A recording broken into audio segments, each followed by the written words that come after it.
it just has happened so fast. A year has came around just that fast. And we really thought that my brother's death would be the last police brutality case. But as we all can see, they are at it again and again and again.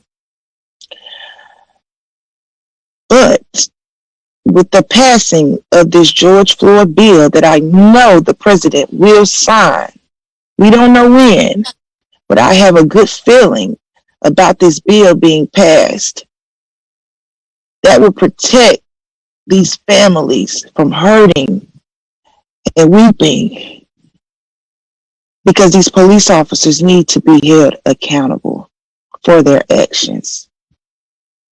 That really needs to happen, so they can know that when they break the law, when they take a loved one from someone, they'll think twice about it. Right now, everybody is getting away with it here and there, and they're not taking it seriously. We're like deers that they're hunting after in the woods when they see us. We are human beings. We bleed the same way they bleed. The same breath God put in our body, He puts in their body.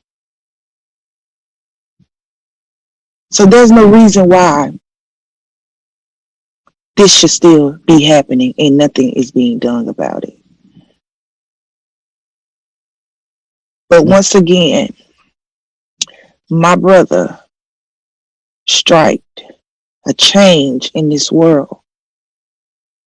And I will continue to be the change, be the voice, and be his legacy. I will hand it back over to Jakari at this time. Thank you, Bridget. As I mentioned earlier, you all, we have 3 days of events coming up leading to the inaugural remembrance of George Floyd. Kicking off on Sunday, May 23rd, at the Government Center in Minneapolis, Minnesota, we're having the rally starting at 4:00 p.m. Central Time. Following the rally, we have a march. We're marching with thousands and thousands of people in Minneapolis, Minnesota, and across this country. On Monday, May 24th, the eve of the 1-year anniversary of George Floyd death, we're having the virtual day of action where anyone, anywhere can take action. We're asking everyone to donate to the George Floyd Memorial Foundation. We're asking everyone through this virtual day of action to call your senators to help pass the George Floyd Policing Act, to call your House of Representatives, to call your mayor, so you can know who your elected officials are. There are so many components within this virtual day of action that no one should have an excuse to why they can't take action. We saw the lynching of George Floyd last year. Most recently, the case in North Carolina. Then you have Breonna Taylor, you have Dante Wright. You have so many lives taken at the hands of police. On yesterday, I seen a report where over 180 Black lives were killed by law enforcement since the death of George Floyd. We don't know their future, just as we don't know George Floyd's future because they are no longer with us. But we can create a future that we can ensure that we hold our officers accountable, that we hold our elected officials accountable, and that we ensure that we bring unity in the community. That's why I'm so grateful to be a part of this team with Bridget Floyd, with her pain, with her tragedy, with her family, with the community. We're bringing about a new day for everyone. Now we will proceed with questions. I ask everyone to please be kind and respectful with your questions, and please do not speak over any other reporter.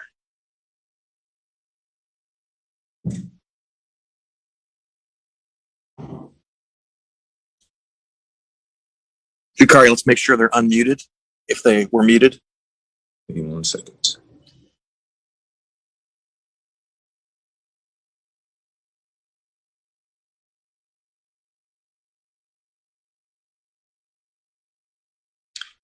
All right.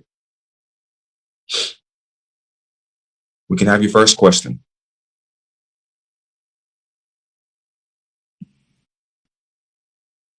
Bridget, I'm Callan Gray. I'm a reporter with KSTP here in the Twin Cities. I want to ask you, as people are gathering at 38th in Chicago, what do you hope they're reflecting upon? So before Bridget answers that question, I want to be very clear. The remembrance events for the George Floyd Memorial Foundation is going to be held at the Commons Park in downtown Minneapolis. And the other organizations within Minneapolis community, will be spread out. I just know there's going to be people going to George Floyd Square to remember him. So that's the basis of my question. Okay. Well, while they are visiting the place where my brother took his last breath, I hope that they are realizing that that would be a special place forever. Not only did my brother take his last breath there, I actually heard that another death had taken place a few feet away from him, and it's just really, really sad that people have to visit a street and see murals and flowers and cars and art and things like that to really kind of get to see how much a person was loved, because he should still be here. He should still be here. They should be able to see him, walk with him, talk with him, but instead they have to visit a street just to see the love everybody is showing him. Thank you. Next question, please. Hi, good morning. My name is Charlotte Tantive. I work for AFP News Agency. Thank you for making this call. I have a question for Bridget. Your family has been very visible, obviously, the whole year, and you seem to be taking this role very seriously. I would like to know how you define your role. What are you in terms of, what is the Floyd family in terms of symbol? Are you ambassadors? Are you organizers? What are you? You want to know our role?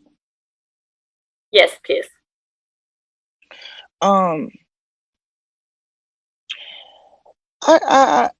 I really don't have a role besides being the president of the George Floyd Memorial Foundation that I started in remembrance of my brother. Like I said, this just fell in my lap. I had to take on and be his voice because he's no longer here. So I wouldn't really say that I have a role to play, because this comes from my heart, deep down inside my heart, because I know for a fact my brother would do it for me if it was the other way around. So I don't consider myself a activist or anything like that. I'm just his little sister here speaking for him because he's no longer here. But we see your family supporting other families, sending letters to the UN. You are using your name that is unfortunately known now. What do you want? What do we want? We want unity in the community, as Jakari spoke earlier. We want the world to see how us families are hurting because the police has took a loved one from us.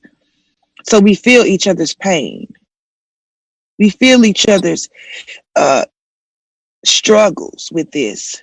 So we come together and we stand in unity so the world can see how much this has affected us. Thank you. Next question, please. Hi, Bridget. Brittany Ford with KHAU 11 in Houston. I just want to say thank you so much for taking the time to speak with us on such an emotional, I know, time for you. I have two questions, and Johar, it may be one for you as well. I'm not sure, but I'll start with Bridget. Bridget, I just admire your strength. Just speaking so much in strength on, I know what has been going to mark a very emotional day for you, a very emotional day for the nation. Talk to me about what has given you that strength and what's keeping you going. What's kind of, you spoke a little bit about it, but just how are you handling those emotions and those waves of emotions? Thank you for asking. I always put God first in everything that I do. Without him, I am nothing. God gives me this strength to carry. He put me in this position. And oftentimes I want to ask him, why me? But they say you're never supposed to question God. So maybe he's seen a weakness in me and he made it my strength. That's how I see it. So I continue day to day fighting, being this voice for my brother, because as I said earlier, I know for a fact he would do it for his little sister. And I think about that over and over and over in my mind. I think about how I have young Black kids and how I do not want them to end up being one of these victims. I don't want the police to one day bully them and they don't know how to handle the situation.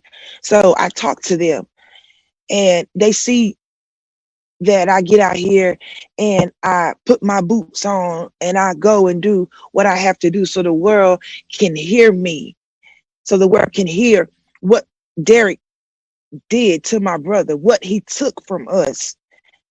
And so by me looking at my kids every day, being Black kids, I have no choice but to continue this fight. Thank you so much. And are y'all, I know and excuse me if this has been sent out otherwise, are y'all planning anything here in Houston for the coming week as far as the foundation goes, or most of those are going to be based in Minneapolis? So the George Floyd Memorial Foundation, we're going to be basing the events in Minneapolis, but as we do know, there is family, there is friends, also in Houston where he spent some of his time at as well.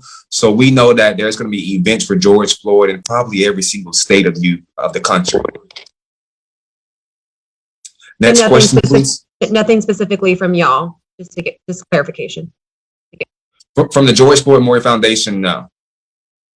Thank you. Next question, please.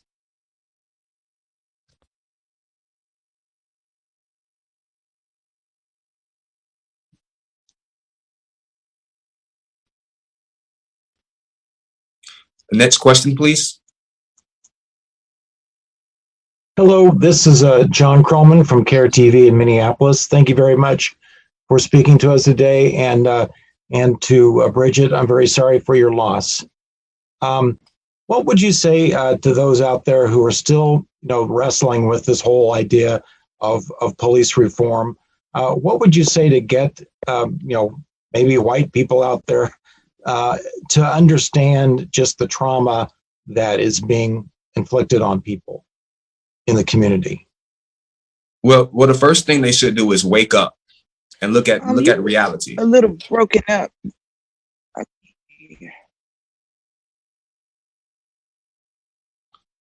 My question, ma'am, was what would you say to people who are out there maybe who just aren't aware of, don't have empathy